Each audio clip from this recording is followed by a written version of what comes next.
আজকের মতন আমি আবারও চলে এসেছি আমার রান্না নিয়ে। তো আমার দুপুরের মেনু, তো এখানে করেছি গরম ভাত, আর করেছি এই যে আমরা দিয়ে টক ডাল করেছি। এই যে নতুন আমরা উঠেছে মসুরির ডাল দিয়ে করেছি, খুব ভালো লাগে। আম তো শেষ হয়ে গেল, তো এবার আমরা এই যে আমরাগুলো কচি কচি ভালো লাগে, একটু মিষ্টি দিয়েছি, খুব টক আবার ভালো লাগে না।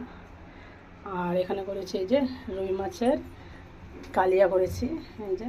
আর এখানে করেছি এই যে ছেলের জন্য ডাল সেদ্ধটা আমরা দেওয়ার আগে তুলে রেখেছি, ছেলে আবার টক ডাল খায় না, আর ওর জন্য মাছ ভাজা করেছি। আর এখানে করেছি করলা আলু পেঁয়াজ দিয়ে কাঁচা লঙ্কা দিয়ে ভাজা করেছি।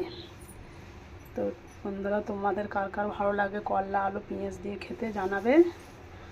আর এখানে করেছি এই যে দেখতেই পাচ্ছ ছোলা আলু ঝিঙে পুঁই শাক কুমড়ো পটল বরবটি লাফা দিয়ে একটা মাছ তরকারি করেছি। এই তরকারিটা খুব ভালো লাগে বন্ধুরা, ভাতের সঙ্গে ভালো লাগে, রুটির সঙ্গেও ভালো লাগে। একটু বেশি করে নিয়েছি, রুটির সঙ্গেও হয়ে যাবে।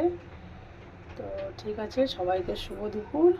আর আজকে দুপুর মেনুটা কেমন লাগলো জানাবে।